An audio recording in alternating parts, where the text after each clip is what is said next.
반갑습니다. 5월 7일 수요일 아침 시황입니다. 자, 연휴가 끝나서 이제 조금 서운하실 것 같은데요. 야, 그래도 열심히 또 이제 정상으로 돌아와서 좋은 흐름이 만들어져야겠죠.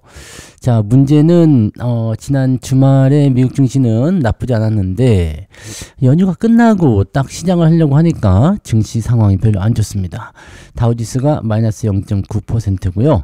나스닥은 마이너스 0.8%, S&P 500은 마이너스 0.7% 하락 마감을 했어요. 해외 증시가 안 좋은 상황으로 가게 되면 일단 좋지 않은 건 뭐냐? 영향을 좀 받게 되는 거죠. 네. 그 전에는 계속 좋았는데, 우리가 쉬고 있을 땐 좋았는데, 막 이제 개장을 하려고 하니까 나빠졌다. 근데 이제 어느 정도 예상은 좀 했죠. 자, 왜냐면 이제 오늘 저녁, 네, 내일 새벽쯤 되나요? 네, FOMC. 금리 결과에 대한 이야기가 나오게 될 거고요. 자, 그 다음에 우리가 내일이 또 만기일이에요. 그래서, 오늘 내일 변동성에 대한 부분들이 상당히 많이 나타날 수 있다. 이렇게 생각하시면 되거든요.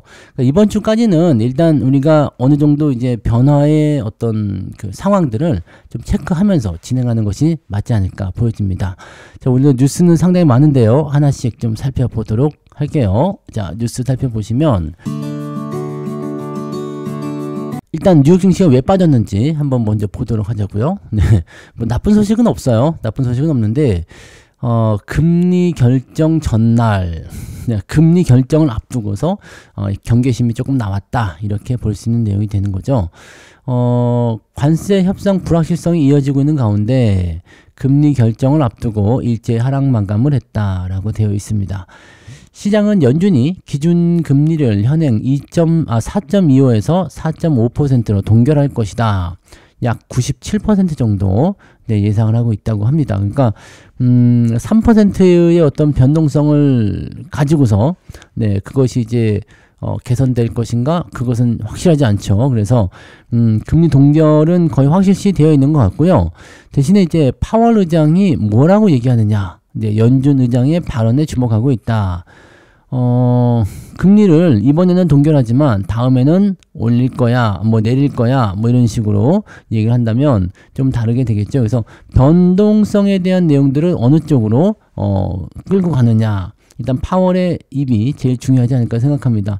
그래서 지금은 뭐 6월 달에 금리 인하를 할 수도 있다, 뭐 이런 식으로 나오곤 있는데, 지금 트럼프가 계속적으로 달러 약세 이런 것들을 계속 이끌어내고 있는 상태이기 때문에 거기에 파월이 과연 대응을 할 것인지 그런 부분도 좀 봐야 되겠죠. 보통은 이런 상황이라면 이 파월 풋이라고 해가지고 연준에서 이제 그 뭐 경기 부양 같은 경우 좀 시사하는 경우들은 있잖아요. 근데 그런 내용이 아직까지는, 네, 기대감을 작용할 것 같아 보이진 않습니다. 일단 관세에 의한 그런 물가 상승 이런 것들을 약간은 부정적으로 보고 있다, 이렇게 보시는 게 맞겠죠. 자, 트럼프 행정부는 중국과의 관세 전쟁에 특별한 진전이 없다라고 밝혔다. 이것도 약간의 시장의 부정적인 요소가 되었다라고 되어 있고요. 웬일로 그랬을까요? 네, 잘 되고 있다, 뭐 잘하고 있다, 이렇게 맨날 얘기했었는데 이거 안 하네. 네. 자, 그런 모습이 있고 18개의 매우 중요한 무역 관계가 있으며 현재 그들 중 17개국과 협상하고 있다. 아직 중국과는 협상하고 있지 않다라는 것이죠. 자, 18개가 중요하고 중국이 그 중에 하나다라고 되어 있는 거네요. 자, 캐나다 총리와 정상회담 전에 중국은 우리를 만나고 싶어 하지만 당장은 일을 하지 않고 있다. 중국이 만나고 싶어 하는 건가요? 아니면 트럼프가 만나고 싶어 하는 건가요? 네, 그건 잘 모르겠네. 네. 지금 이런 상태인 것 같고, 글쎄요, 뭐 지금 이 캐나다 쪽과의 그 내용도 그렇게 썩 좋진 않아요. 네, 캐나다가 미국의 51번째 주가 됐으면 칸이 절대 팔지 않을 것, 네, 이렇게 나오네요. 자, 캐나다가 미국의 51번째, 쉬운 한 번째 주가 좀 됐으면 좋겠다, 이런 얘기를 또 했단 말이야. 네. 얘네들은 좀 너무 하는 것 같은데, 네. 이거는 지금 중요한 거 아니지 않을까요? 근데 왜 이런 걸 하는 걸까? 왜 자꾸 캐나다를, 네, 이렇게 먹으려고 하는 걸까? 네, 트럼프 대통령은 고개를 끄덕이면서도 절대라고는 절대 말하지 말라. never say never. 네, 결국엔 실현 가능하게 됐다. 네, 그러자 캐나다 총리는 never never는 뭐 하려고 만났어? 네, 그럴 필요까지는 없지 않을까? 네.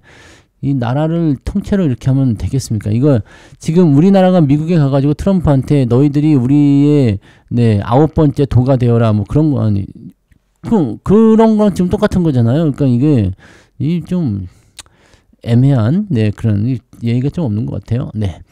자, 그런 내용들이 있었고, 그러니까 뭐 내려간 부분들에 대해서는 큰 문제는 없는 것 같아 보이죠. 근데 요게 문제가 좀 될 수 있습니다. 자, 3월 무역 적자가 사상 최대. 이거 관세 때문에 이렇게 된 거거든요. 트럼프 관세 때문에 기업들이 재고를 축적하는 상황이 벌어졌다. 자, 미국의 올해 3월 무역 적자가 사상 최대 수준을 기록했다라고 되어 있습니다. 이 초고율 관세 정책을 앞두고 기업들이 재고 확보를 위해 수입품 사재기에 나섰기 때문이다. 즉 관세를 막기 전에 물량을 좀 확보하자 이런 식으로 얘기를 한 거거든요. 그래서 막 사들인 거야. 그러면은 이제 팔아먹는 국가 우리나라도 지금 보면은 이 수출입 동향에서 굉장히 좀 괜찮은 흐름을 보였잖아요. 그러니까 팔아먹는 입장에서는 지금까지 이제 잘 팔릴 수가 있죠. 근데 문제는 뭐냐? 네, 이 이후죠. 네, 일단 사재기를 해놨으니까 상황을 보면서 진행할 거잖아요. 근데 이런 상황이 이제 물건값이 올라가게 되면 재고랑 섞어가지고 즉 신규 발주를 굉장히 안 줄 가능성이 높겠죠. 네, 물론 여기에서 이제 그 관세에 대한 부분이 잘 풀려가지고 뭐 상관없어졌다라고 하더라도 미리 사들인 재고를 소진할 때까지는 발주가 안 나오겠죠. 즉 그래서 지금 많이 사들인 것은 이렇게 해도 별로. 저렇게 해도 별로라고 보시면 되는 겁니다. 그래서 이 내용은 상당히 이제 좀 부담스럽다라고 볼 수 있겠죠. 즉, 이 수입을 굉장히 많이 하면서, 이 적자가 크게 늘어났다. 이것 봐라! 라고 미국이 또 압박할 수 있는 요소가 될 수도 있고요. 자, 근데 이런 식으로 되어 있는 부분들이 점차적으로 이제 줄어들겠죠. 네, 줄어들게 될 거고. 근데 문제는 이제 미국의 상대 국가예요. 우리나라든 대만이든 또는 다른 국가들이 이제 판매를 하는 부분들에 대한 규모가 좀 줄어들 수밖에 없다라고 될 수밖에 없는 거죠. 그래서 소비재 수입이 전월 대비 225억 달러 늘어나면서 전체 수입 증가로 이어졌다. 관세에 대한 어떤 사재기 형태라고 봐야 되겠지만 참 네, 답답하네요. 그죠? 네. 관세 정책 본격 발효를 앞두고 외국산 소비재 중간재 수입을 늘려서 재고 축적에 나설 것으로 예상해 왔는데 실제적으로는 그렇게 된 것이고 미국 GDP도 네, 역성장을 했다. 미국 경제가 크게 하락하는 모습이 나타나는 거긴 한데 자, 이 부분이 계속될 것이냐 아니냐 여기에 대해서는 아직까지는 네, 봐야 되겠죠. 네, 지금 이제 거의 막바지까지 오는 것 같아요. 무슨 얘기냐? 자, 파월 의장이 지금 FOMC에 대한 네, 그런 금리 결정에 대한 얘기도 이제 곧 나오겠지만 어떤 식으로 얘기를 할 것이냐, 앞으로 금리는 어떻게 진행할 것이냐 부분도 나올 거고요. 자, 저렇게 그 무역 적자에 대한 부분들 같은 경우도 일시적으로 늘어나긴 했지만 일단 관세가 적용이 된 시점부터는 상황이 달라질 수 있거든요. 그럼 뭐 적자가 해소가 된다든지 등등의 얘기가 나올 수도 있고요. 또 각 국가들과의 어떤 미국과의 협상 이런 부분도 곧 나타나게 될 거고요. 그러니까 이제 그렇게 멀지 않은 기간일 것 같아 보입니다. 멀지 않은 기간 내에 전부 다 이제 결과치들이 다 나오기 시작할 거다라고 되어 있는데 그 결과가 이제 어떻게 나올지를 모르겠다라는 거죠. 네. 그 결과가 어떻게 나올 것이냐. 그래서 그 부분들을 이제 조금 우리가 잘 살펴보면서 대응을 좀 해야 되지 않을까 보여집니다. 지금 요거 하나 더 봐야 돼요. 제가 어제 아침에 올려드린 영상이 있을 텐데 그거 한번 보시면 좋겠지만 대만 달러가 이틀간 9% 정도 급등했다라고 되어 있잖아요. 지금 이제 대만 총통은 뭐라고 얘기했느냐? 고의로 거짓 정보를 퍼뜨리는 악의적인 사람들에게 이를 중단해 달라고 요청합니다. 대만에 대한 미국의 무역 적자는 환율과 전혀 관련이 없습니다. 이렇게 얘기를 했거든요. 자, 지금 이제 환율이 급 변동을 합니다. 막 이 대만 달러의 가치가 엄청나게 상승했어요. 아니 자국 내 가치가 상승하면 좋은 거 아니야? 라고 말씀을 하실지도 모르겠는데 어제는 말씀드렸지만 자국 통화 가치가 상승하게 되면 일단 수출주가 망가져요. 네, 수출 기업들이 망가지는 상황이 벌어지는데 문제는 대만 같은 경우는 수출 주도형 국가다라고 되어 있는 거죠. 뭐 걔네들이 땅에서 뭐 물론 할 수도 있겠지만 뭐 여러 가지를 만들어내기는 애매하잖아요. 그래서 수출을 주도하는 그런 수출이 먹여 살리는 그런 국가 시스템이다라고 봐야 되는데 이렇게 됐을 경우에 네, 이 수출 기업들의 실적이 나빠지게 되면 일단 이런 기업들은 이런 국가들은 좋지 않죠. 이건 우리나라도 마찬가지예요. 지금 대만의 이런 그 통화 가치 상승에 대한 부분들은 우리나라에도 그대로 영향을 줄 수가 있거든요. 네, 그래서 우리도 지금 보면 환율이 1,300원 또는 1,300원이 깨질 수도 있을 것 같아요. 그래서 아래쪽으로 쭉쭉 떨어지고 있는 상태인데 이렇게 되면은 수출 기업들에게는 부담이 된다. 자, 그러면 여기까지 얘기해 드리면 이제 오해들이 또 많아요. 자, 그러면 이제 수출 기업들은 끝났냐? 다 팔아야 되냐? 이제는 뭐 내수 좀 뭘 사야 되냐? 뭐 이런 식으로 또 물어보시는데 환율이 이렇게 급 변동을 좀 한다면 다시 제자리를 찾아가죠. 다시 제자리를 찾아가기도 하고 등락을 하게 됩니다. 근데 서서히 움직임이 나타나는 겁니다. 네, 그래서 지금 당장 무언가를 하려고 하지 마시고 네, 이렇게 변했다 해가지고 이렇게 확 넘어가고 저렇게 변했다 그래서 저로 확 넘어가고 이렇게 하시면 안 돼요. 그러니까 급등주가 올라갔다 해가지고 바로 쫓아가서 물리는 사람들 굉장히 많잖아요. 올라가고 나서 다시 내려오고 그런 부분들이 분명히 생기거든요. 그러니까 그런 부분들 보셔야 되고 지금 이 달러 약세에 대한 국면을 계속 트럼프가 이끌어낼 것 같다라는 생각을 하잖아요. 여기다가 이제 연준에서 금리도 인하하게 된다, 뭐 등등등 뭐 여러 가지 얘기가 나오게 되면 이제 환율 약세를 통한, 즉 달러 약세를 통한 상황이 벌어지게 되는 거죠. 달러가 약세가 된다고 해서 뭐 달러 가치가 뭐 떨어졌다, 뭐 이렇게 봐야 되는 거지만 달러는 뭐예요? 기축통화, 기준이죠, 기준. 기준이기 때문에 달러의 약세는 다른 의미로 해석을 해야 되죠. 즉 상대 국가들의 통화 가치 상승 이렇게 보시면 됩니다.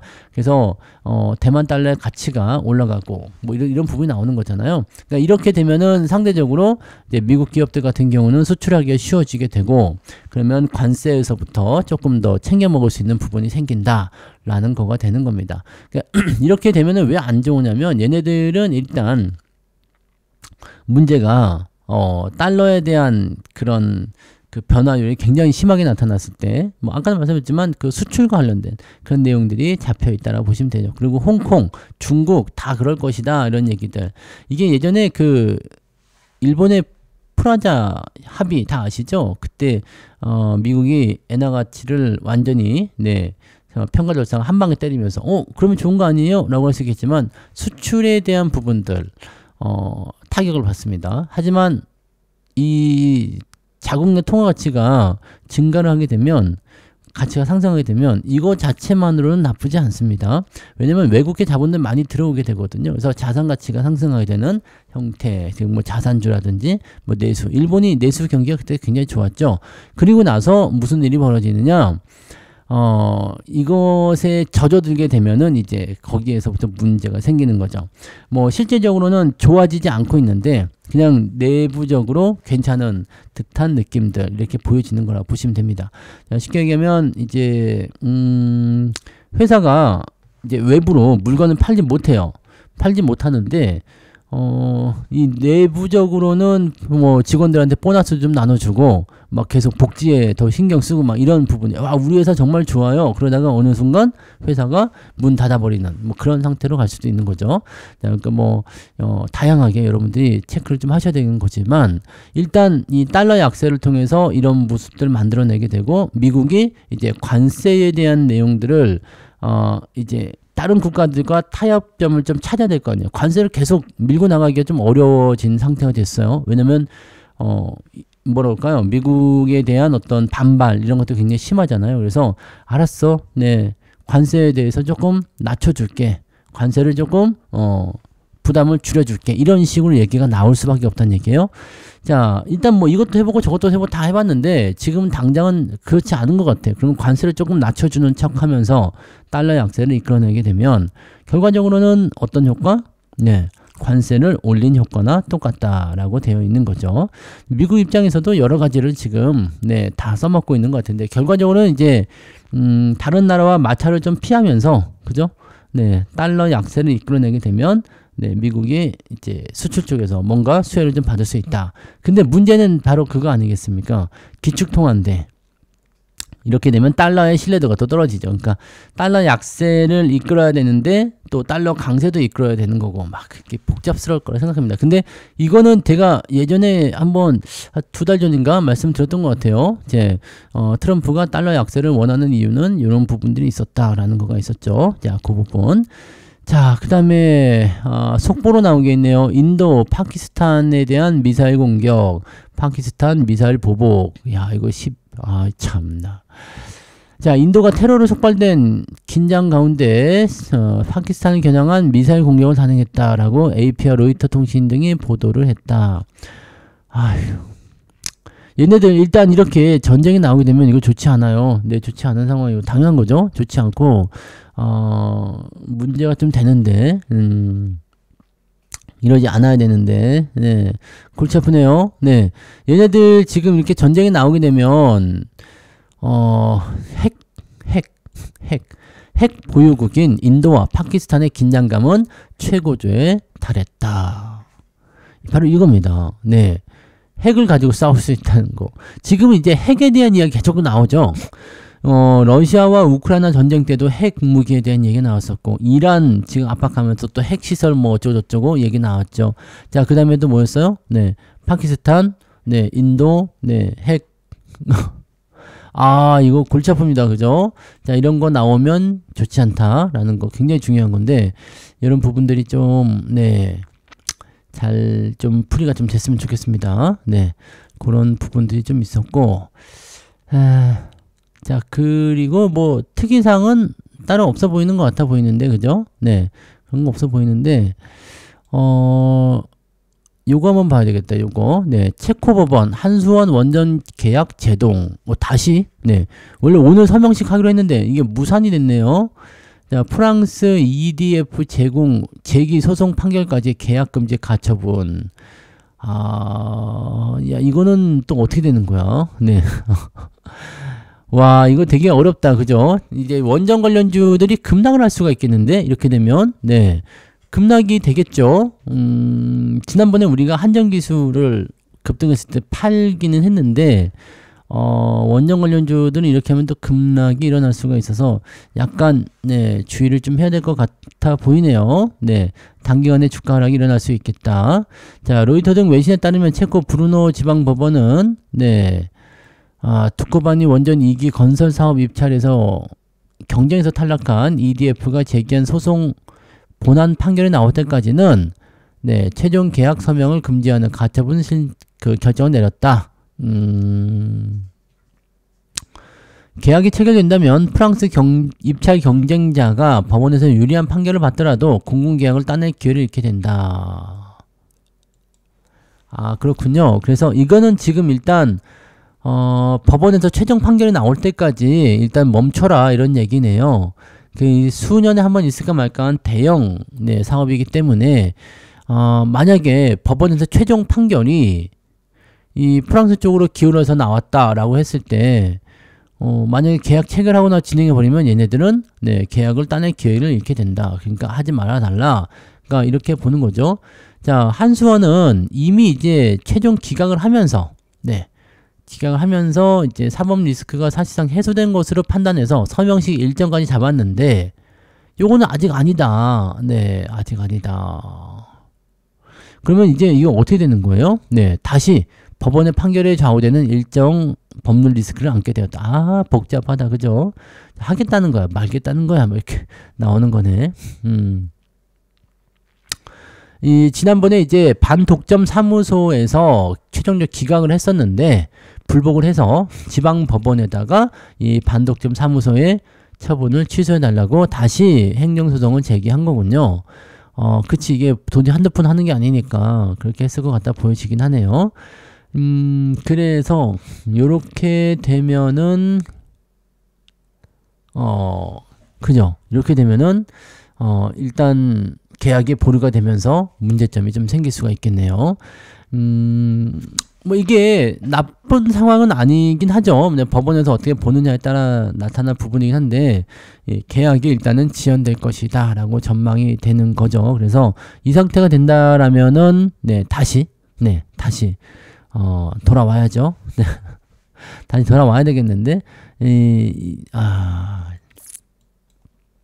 많이들 갔는데, 다시 돌아와야 되겠네. 이거 또 비행기 값도 날렸네요. 자, 아무튼 서명식 행사 진행이 어려워지면서 곧 귀국길에 올 것이다. 한동안은 조금 힘들어질 것 같네요. 그죠? 자, 한전기술, 한전 KPS, 그 다음에 두산 에너빌리티, 대우건설 이런 기업들이 참여를 했었는데 뒤로 좀 빨리 빠질 것 같습니다. 이 부분 체크하시고 보셔야 될 것 같아 보입니다. 자, 요거는 법적 절차를 존중한다. 뭐 입장 문의도 나왔네요. 네, 존중하겠다. 그지? 존중해야지 뭐 어떡할 거야. 그죠? 근데 요 기간 동안에는 관련 기업들이 또 한번 폭락하거나 변동성을 보이는 요소가 나타날 수 있겠다. 지난번에 팔아먹은 게 그래도 그나마 잘했네요. 자, 갖고 계신 분들은 또 변동성에 좀 시달릴 것 같은데 이 부분들 조금 더 살펴보고 진행하시는 게 맞을 것 같아 보이네요. 네, 오케이. 자, 여기까지 진행해 보도록 하고요. 저는 마무리를 짓도록 하겠습니다. 저는 이제 장중시황 보고 다시 돌아오도록 할게요. 고맙습니다.